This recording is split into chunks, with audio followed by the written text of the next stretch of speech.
Everyone. Okay.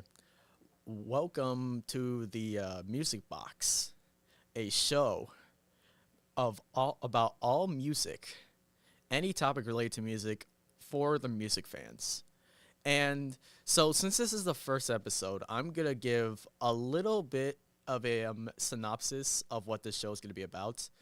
So, basically, like I said before, it's a show where I talk about any music topic that I think that on my mind and what and I talk about that topic. And so there's going to be I'm going to talk about I'm going to describe the main topic, then there's going to be three subtopics, and there's going to be two break songs or three if I run out of it. And so yeah, let's begin. Let's begin with musical instruments. So I'm starting that off because, well, of course, since it's the first episode, I think it's great to start with that. And mainly because you need instruments in your song, because if you don't have that, then it's just your voice, and you have to use your voice for like the instruments, like beatboxing per se. And so I'm gonna be talking about three musical instruments to start it off. And so yeah, so let's begin with the drums. So there are two different types of drums. There's the acoustic and then the electric. So what I mean by that is acoustic is basically like real drums, like basically made from wood, like it's hollow, it doesn't have any like anything inside. It's very lightweight compared to electric.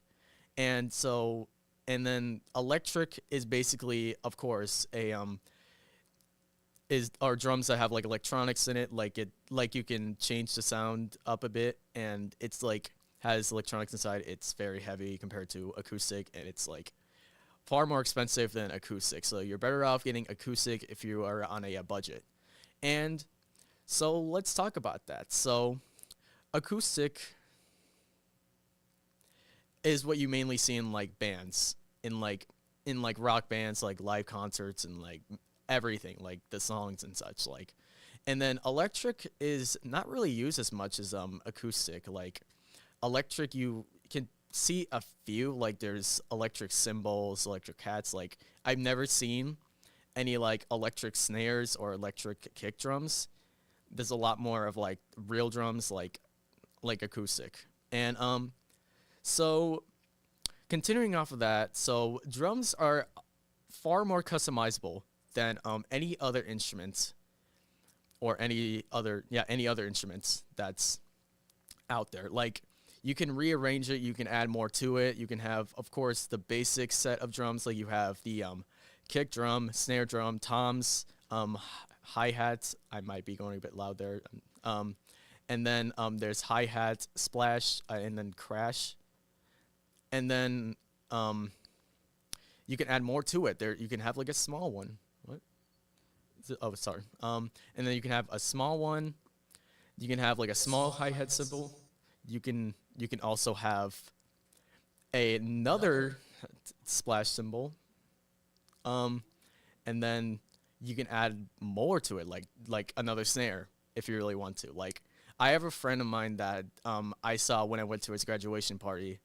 Had a massive set of drums. It's really nice. I was mesmerized by it.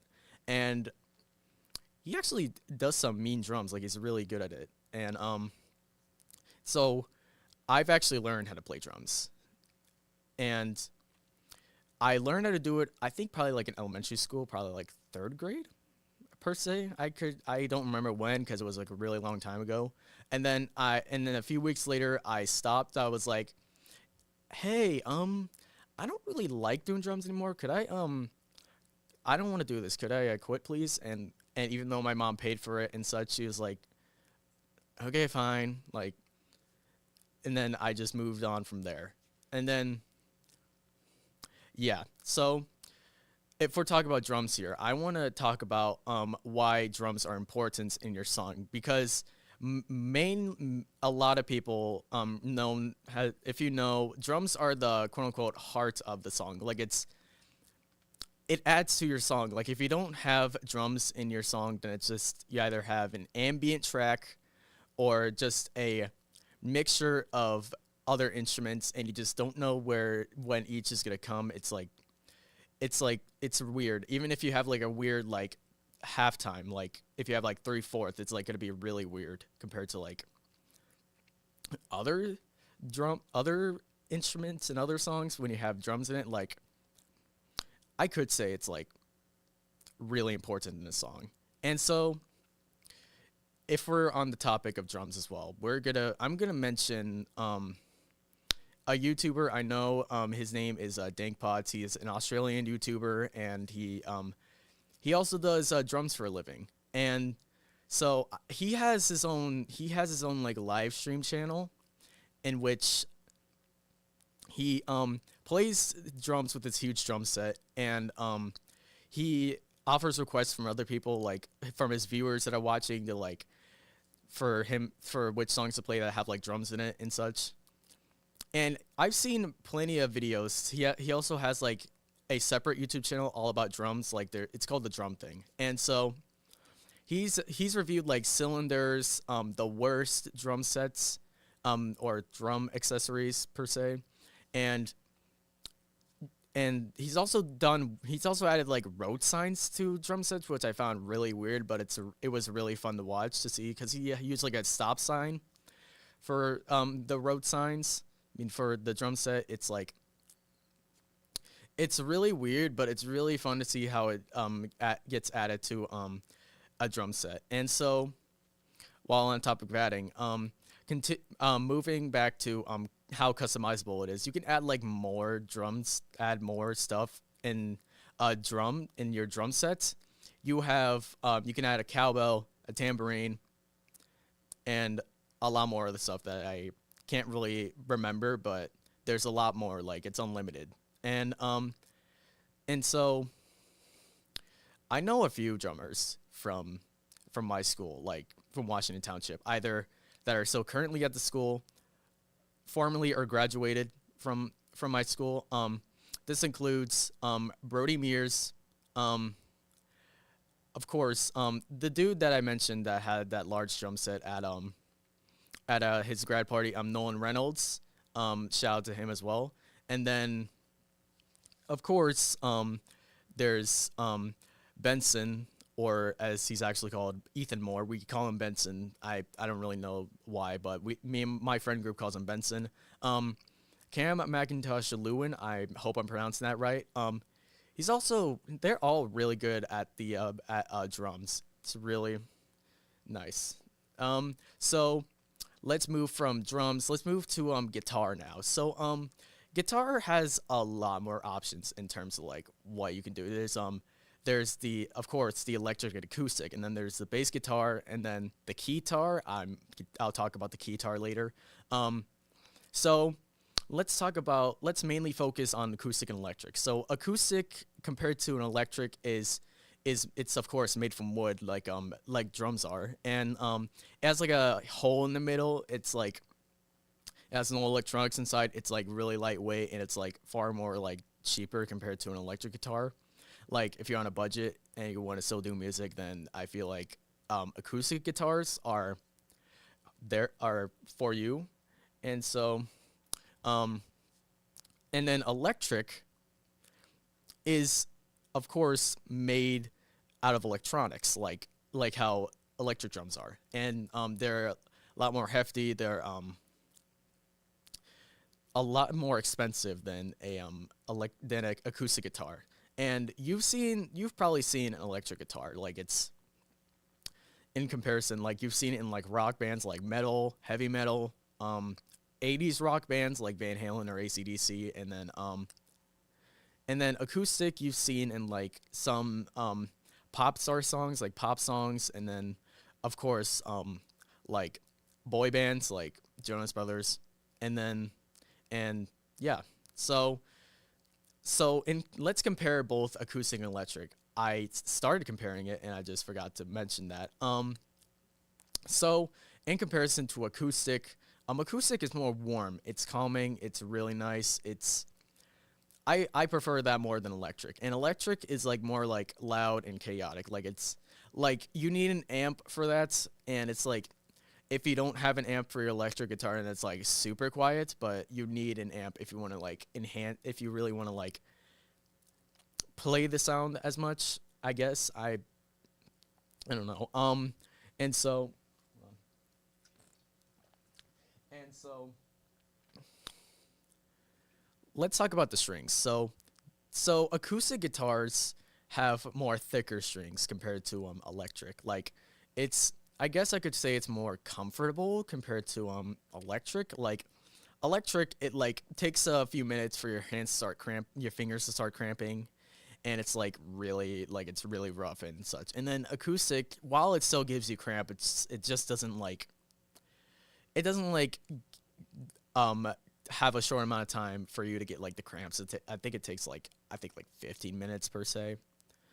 And yeah, so if we're playing on the strings, there's different types of finger style techniques, and so there's of course the traditional way. There's the finger style, which you play with your fingers like fully, like you just don't have your fingers like switching up the chords. You have your other hand playing the strings as well. And then there's also the original, which is basically strumming with a guitar pick. Like you have your the whatever way you prefer your hands to be. You have them playing the chords, and then you have your other hand holding the pick, and then going like this. And so while we're on the topic of guitars, I want to talk a bit more about the keytar. So the keytar is a mix of a guitar and a keyboard. And it isn't really used as much as the other types of guitars. Because it's more of like a fad. It's like I feel like if you're playing on a keytar, it's probably more difficult than an actual guitar. Like because you have your hand playing the this hand, I guess I just use that as an example, playing the keyboard, and then after that you have your other hand, like I believe there's a little thing that changes the pitch. It's a pitch bend. And yeah. So I'm gonna move on and say let's move the piano, because I did talk about the keytar and in which has keyboard, so I feel like it's best to talk about the piano. And so there are different types of pianos. There's of course the original, I guess I could say acoustic, and then there's the keyboard, and then the synth. And so I feel like a piano is the original, like the acoustic piano. It's like it's simple to learn and such. It's like a lot more simple and such. And yeah, so and then the synth, of course, it's made from tech. It's like you have to like it's like with all beeps and boops and such, I guess, per se. And so and then the keyboard is also like that. The synths and keyboards are in the same way, the same thing with keyboards and synths. They're really similar in terms of I guess difference. I mean, I guess same wise. And so I want to talk about a bit how expensive keyboards can be, because while pianos itself are like really expensive as well, like a large piano, like what you see in like large houses, in like expensive houses, and it's like it's still expensive. But then keyboards itself, like, because it's like smaller than an actual piano, it's still really expensive, because you have the technology inside, and it's like the materials and such.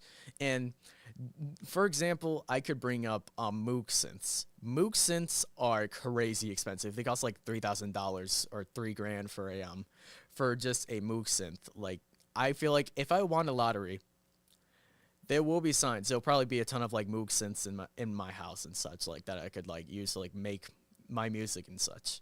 And then if we're talking about tuning, I'm gonna switch topic a bit. Tuning, pianos are really difficult to tune. Like it's like you have to tune each key and such. It's like compared to guitars and drums, like drums, you just have to grab a tool, screw it until it tightens, and then you're good to go. And then pianos, guitars, I mean, you also have a knob, but it's on like the top of the neck of the guitar. You just tune it until it gets to the right thing. You have like a electric, like you have a tuner on on standby, so you can like see which keys it is. And it's like in comparison, pianos are a lot more difficult to tune. Like you have to like take apart the whole thing and then have a tool, and then you like I guess um, turn it, like screw it like it's a screwdriver, and until it like gets a certain tuning thing it is. And I've seen a few videos where there's this guy that tuned a piano, and he basically just tunes pianos either if the guy offers a person that has like a broken or out of tune piano, if he could fix it, like he offers it, and then if they accept it, then he tunes it, and then he just decides to tune stuff for fun, just for like the greater good. And then I'm sorry. Yeah, that dude is he's really talented in what he does for like tuning stuff. It's like he's really nice. He's like a really nice guy to like for tuning and such. Like yeah, so if we're on the topic of synths, we're gonna move to an album that has synths. It's Pink Floyd's "Breathe in the Air."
Welcome back to the music box. So now that we talked about a few musical instruments, let's talk about some songs that mainly feature those instruments.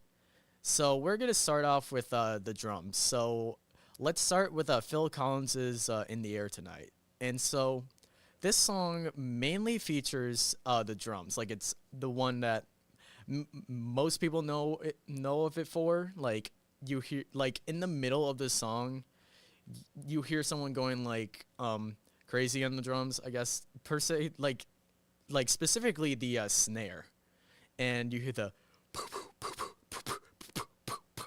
like you hear that like that's like the one that everyone knows in the air tonight from. Besides, well, Phil Collins and the Lion King, if you are like a huge like music nerd, and and in the air tonight, I mean, it's a stellar song. I've learned how to play it on the guitar when learned how to play the guitar at in high school and like sophomore, like near the end of the sophomore year and then the end of the junior year, because I took regular guitar and then advanced guitar, and we learned how to play the guitar part. Like we didn't learn how to play the drum part because obviously it's not the drums, it's the guitar part. And yeah, so while we're on the topic of that, let's talk about the Amen break, or the Winston's Amen Brother, as the actual song is called, because this also mainly features drums because the drum break is the most important and the most sampled part of that song in all of, like, music history. Like you hear it in songs such as like hip hop songs, drum and bass songs, or jungle as they call it. And then in some in like electronic, that's also in drum and bass, and then of course, and then some pop songs, because Amen Break is in Straight Out of Compton.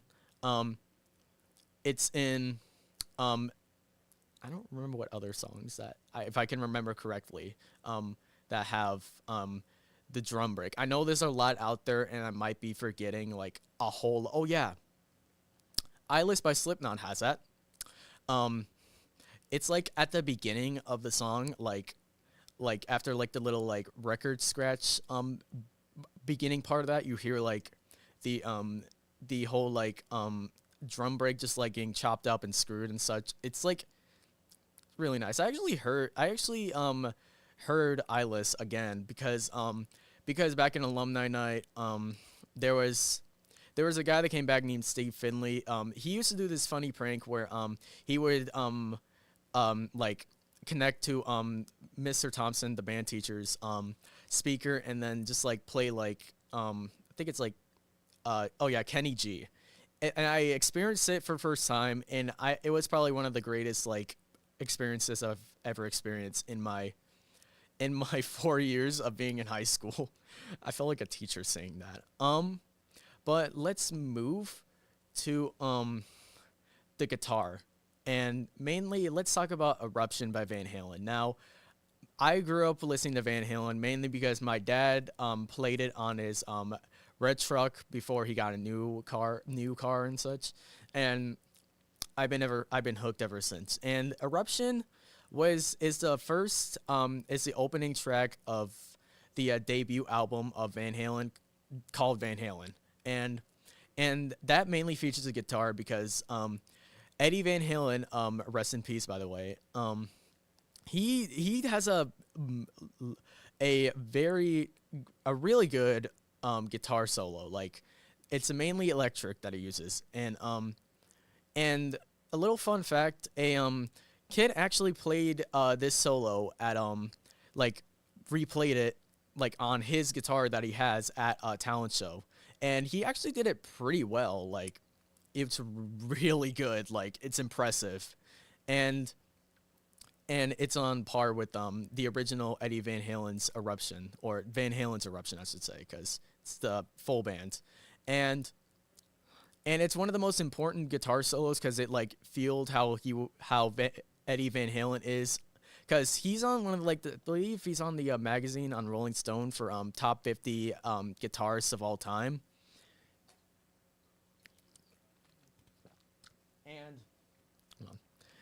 And and I've and it's and he showed he has a really good guitar solo. It's really nice. You guys should actually give it a listen. I'm like repeating the same thing.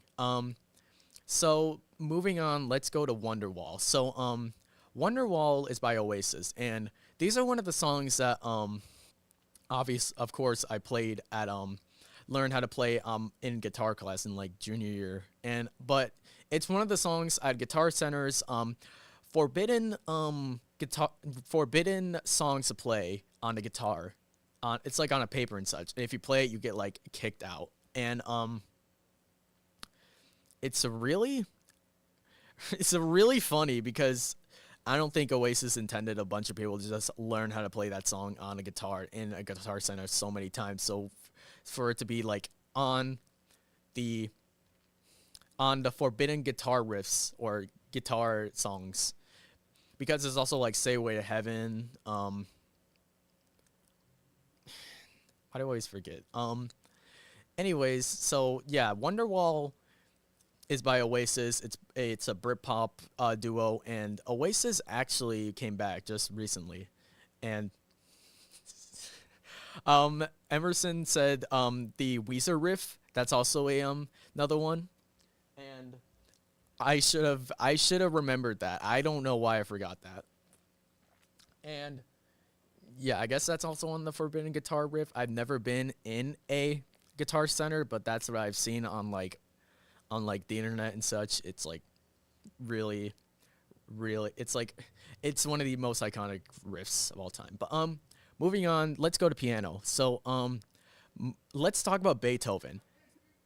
So so Moonlight Sonata is it's like one of his most iconic songs, like piano what is it? Piano pieces? Yeah, piano pieces.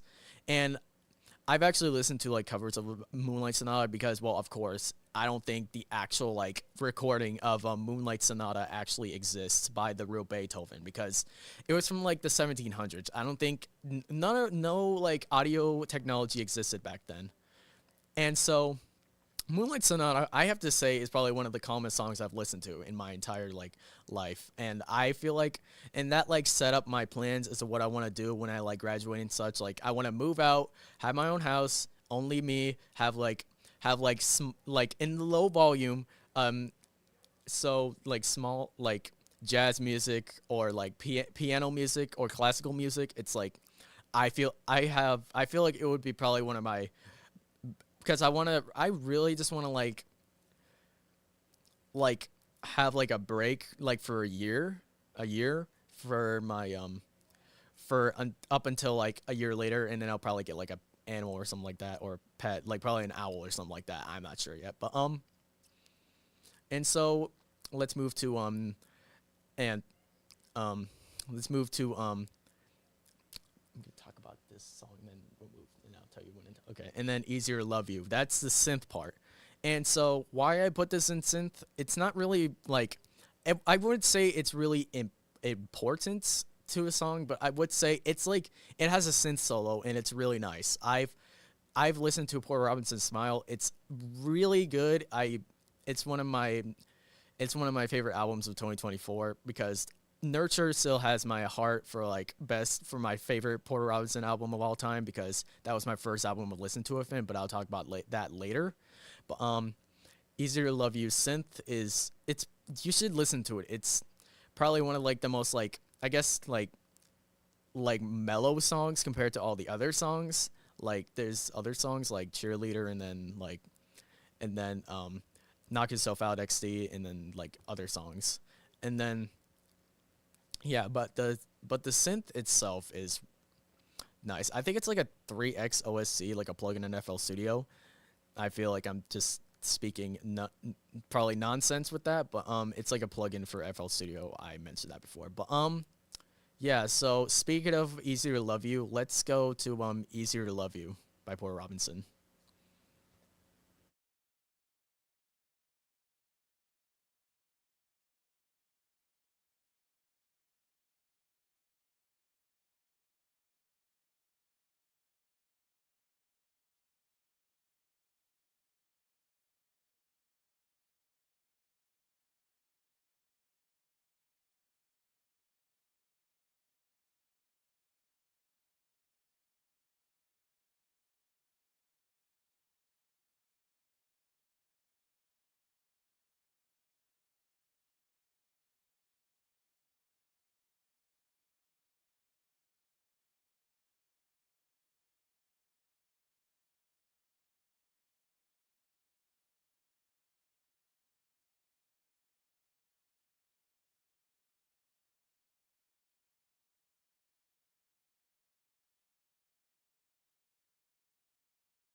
All right, welcome back again. This is the third subtopic. And so, since big surprise, I'm going to talk about my music and who I was inspired by as well. Because big surprise, because because this is also a music radio show. I might as well talk about my music because I feel like that would be, I guess, like rather odd to not talk about my music. Anyway, so let's start with the alias that's my first and last name, which is just Rocco Carden. I feel like a few people know of this because of one single song, but we'll talk about that later. Um, but let's just start with my recent album, Revelations. So this is from like 2024, which is I think like it's gonna turn like 1 years old in like two months. But anyway, so while I'm gonna talk about my albums, I'm gonna talk about only three out songs because I feel like it would take a while for me to talk about all of them. But let's start with Here With Me. Here With Me was actually the first song I put on for when I switched to a different independent music label, which is Route Notes. I first uploaded Here With Me because and it was a real mess to upload because of like it had to be like a different cover and such. Like I had to change the cover, which I did not like. I wanted it to just be put my song, the cover on, and then boom. But Here With Me is about a song where seeing someone you haven't seen a while ago and wanting to catch up and such. And I think this is one of my first actual pop songs I made for on in my music career because I've made mainly instrumentals and such, and I've never made any pop songs before, so this is my first time at a go. So I think I did pretty well with it. But Here With Me contains a few samples of mine that I did. George Gershwin's "Swanee" is one of them, and that was from like I think like the 1910s. Um, and then another one, which is and um, Swanee, I just I chopped a few samples, reversed it, and then I just put it on there, and then it became like the reverse piano. I call it that because it's a reverse piano. Um, but I I don't know. It's the instrumental is really nostalgic. I did sound like I was tired in when I was singing, which is my only like main like issue I have with it. But otherwise, I think I did pretty good. But Piano Lovers is the next one I'm going to talk about, in which it's a mainly instrumental one, and I used a piano for most of it. It's a really jolly song. I really did. I love that song, and I did redo it again, but I probably might like upload it maybe sometime in the future, but I'm not sure. And then 5 years ago was a ambient string track that I used in which I quote unquote honored my 5 year music career in the form of like a string thing. It's like a little like honor dedication thing. But anyways, let's move to Fizzy Soda. So this was from 2022, which is actually 3 years ago today, which is actually crazy to be honest. But let's talk about The Mystery. So The Mystery is a techno track that I made on a looping software. Um I I really like it. I mean, because I mean, I didn't make the loops and such. I of course used a music like a looper software that had pre-made stuff. And I'll just admit it that I didn't. I just only use like a looper software, but you had to start out somewhere, I guess. But I mean, I really like it. It's one of my favorite tracks off of Fizzy Soda because it's the, it's like mysterious. It's like very like it's you're trying to like find something, but you can find it. But it was actually featured in the brew. Um, in like the most recent episode, I decided to put that in because I couldn't find any other tracks, and I decided and this will work. And then Minty Fresh is a was one of my favorites. I mean, it still is, but I mean, it's not really anymore. I mean, I still like it. It's just not one of my favorites no more. But my friend actually responded. My friend actually listened to it and told me that it sounded like a Roblox Obby song, which I mean, understandable. But I mean, well, yeah, I can understand that. But yeah. So now let's rant about a song that I absolutely hate and the reason why I hate it. So let's talk about Bad at Everything. So I feel like everyone in this class totally loves it, definitely loves it. I'm only saying that because they only use it to make fun of it, make fun of my song, which I feel like if you're really gonna make fun of my songs, and at this point, just go back to my 2019 songs. Just please go back to that. But Bad at Everything is not a good track. It's not that good as people think it is. Because for one, I made the instrumental in a few minutes with on BandLab with some loops that I found, and it's not good. I don't like the track. I based it off of a horrible pop punk artist, and I still regret that. I don't want to be known as that.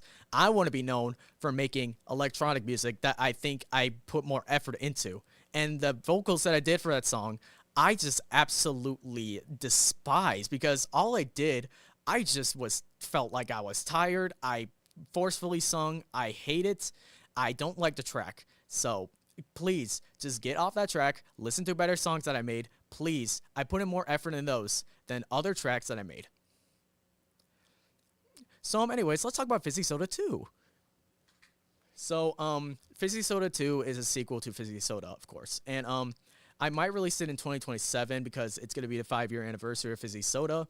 And I actually have the quote-unquote album cover. The reason why I say this is because it's a real product, and the album cover is just a picture of it. So it's basically a mini disc. It doesn't have any tracks on it because I don't have like a mini disc recorder or anything like that. It's like, I don't have that. I might get one in the future. I'm not sure yet. But it's just a green. It's a blue. I think it's green, but it looks more blue than anything else. And it just has my name and then Fizzy Soda 2. And then on the cover, it's the estimated track list. I didn't write down like the official track list that I put on the back because I want to make a CD version of this.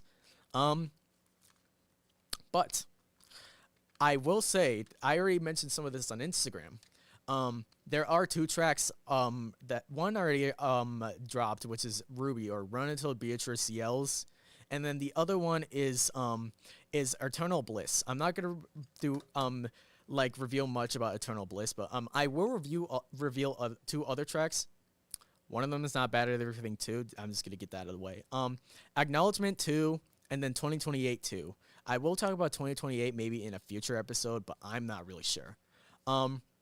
But yeah, so those are 2 other tracks that are gonna be on the album. But yeah, so moving on from my other alias, let's talk about Color Contradiction, my current alias, and I'm actually happy being there than my other one.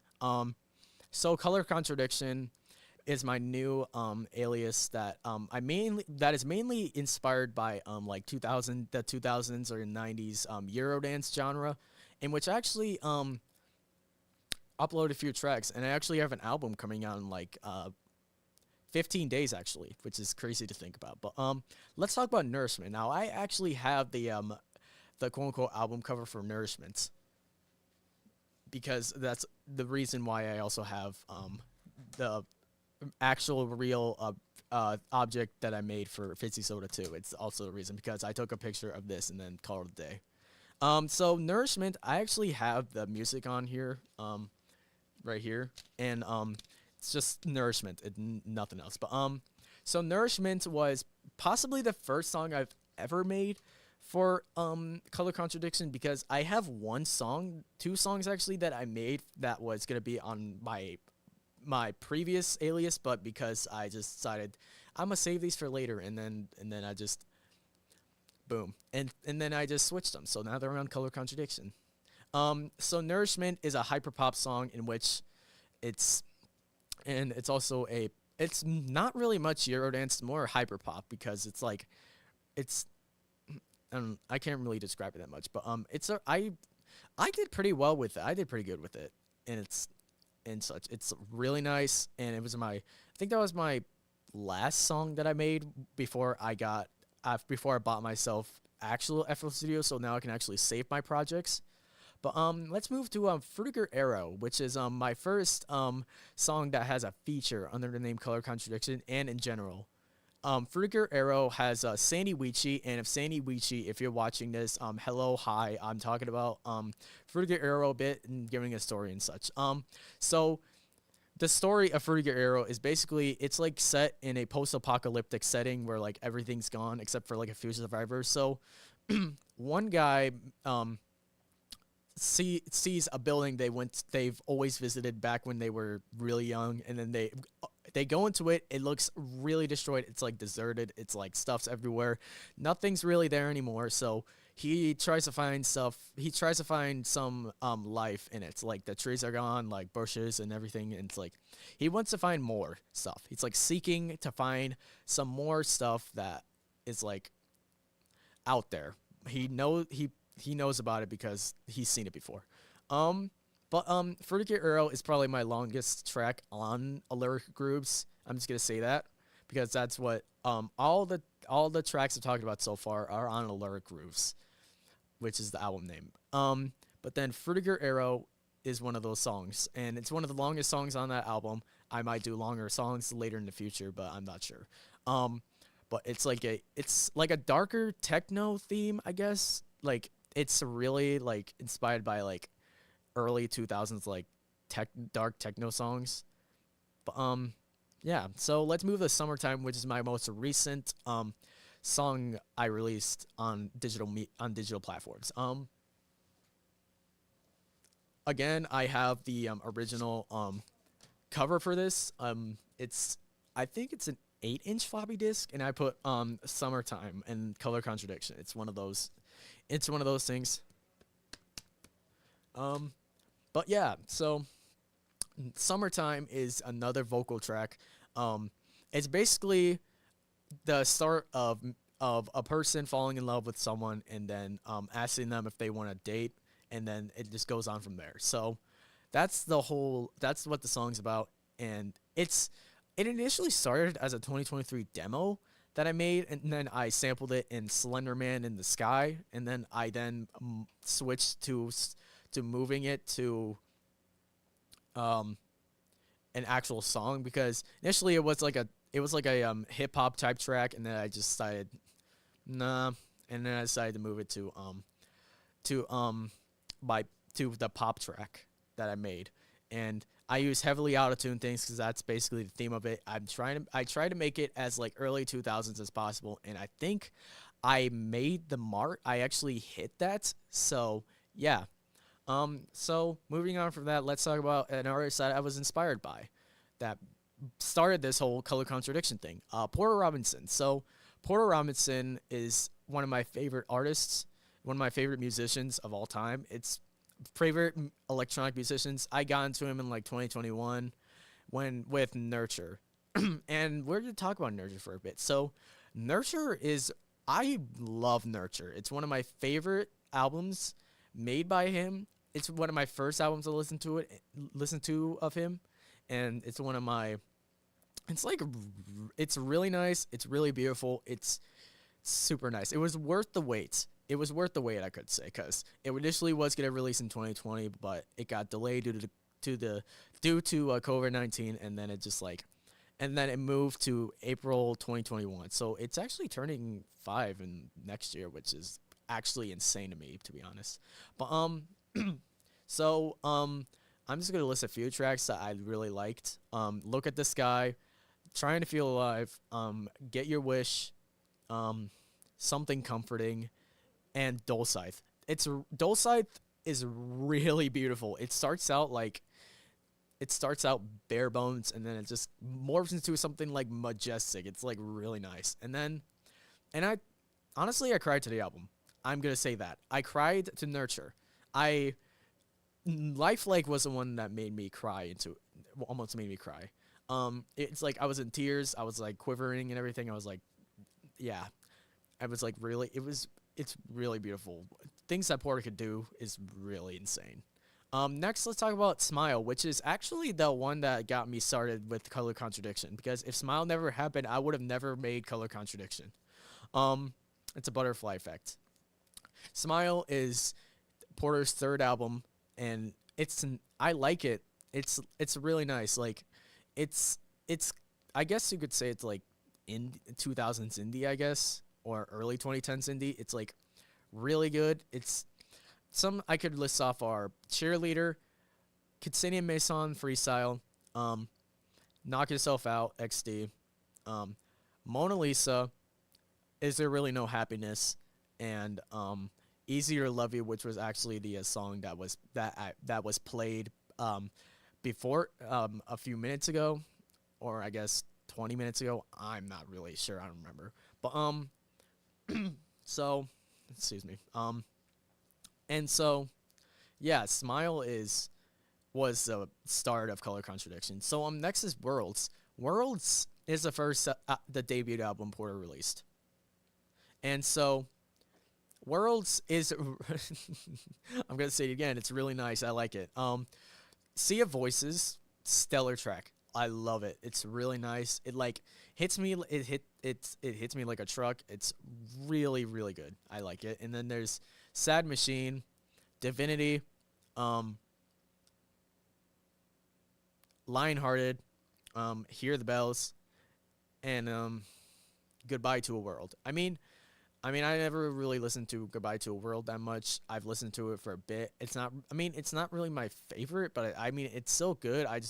I'm just not really a big fan of it, to be honest, because it's like, it did like surge Porter into popularity, but it's fine.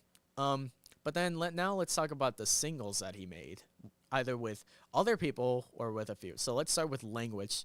Language is like peak 2010s music, like peak early 2010s music. Like it really like switched up the sound that he made compared to his previous album that he made, or I guess uh before album, I guess he made, which is Spitfire, which is it didn't really age well, to be honest, because it was I believe the album that was under Skrillex's Outlaw label, which had Unison, The Seconds, the title track Spitfire, and a lot more. I'm just gonna say another one is 100%. Um, that 100% did not age well. It's not really good. It's really goofy. But then we go to Everything Goes On, which is the single after Porter Robinson's Nurture, which he actually partnered up with League of Legends to make. And game aside, it's a really good track. I really like it. This is the one where he used a guitar, an acoustic guitar. He like summoned a whole orchestra for like part of the song, or near the end, I should say. And it's really nice. I think he made it for his wife Rika, I believe so. And then last is I'm gonna talk about this track, Shelter. Okay. It's Shelter. It's his collab with with Madion, which he made, which Madion made Icarus and such. I'll talk about him in another episode. But Shelter, they decided to collab, and then they went on a whole Shelter tour, and then they combine songs together and such, and it's a different topic I could talk about. But Shelter, it's really nice. I think he wrote it about his dad. I think I don't really sure. I don't really know, but it's like, because I think the lyrics were like, "I give you shelter, like I'm supposed to be." I think that's what it's called. I don't remember, but I think it was supposed to be about his dad, because Nurture song Mother is of course about his mother, but I think Shelter's about his father. But yeah, it features for the music video in a like anime styled one. It's nice. I like when people do like animated music videos and such. It's really nice, except for like a few that like look like they just did it in few minutes, and then they just be like, okay, I'm done. Okay, done. All done. And like that. Um, but yeah. So a little thing. 2014 and then 2024, Porter released 10th anniversary Worlds, and then he released his a unreleased track. He was gonna put on Worlds, but because it was too late, he couldn't. Hollow Heart. Um, he kept on hinting at it in some of his other songs, like Shelter, for example, and then his 2019 Worlds tour, which was Will Leave during the interlude of Goodbye to a World, which was from Hollow Heart, actually, which is, I actually was blown away that we actually got bits and pieces of Hollow Heart before like it actually came out. But yeah, so let's move to Shelter by Porter Robinson and Madion.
and welcome back. And it's the last time for this episode. So yeah, so that was the music box for the first episode. I don't know. I feel like I don't know. I think the topics that I chose for this were honestly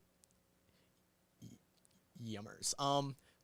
So I did talk about, like, of course, talk about instruments, songs that have those instruments, and then my music, and then who I was inspired by. I mean, by the way, I would like to say simply stream Color Contradiction, stream some of my other songs, and then stream Porter Robinson, everything else. So thank you all for watching, and I'll see you guys in the next episode.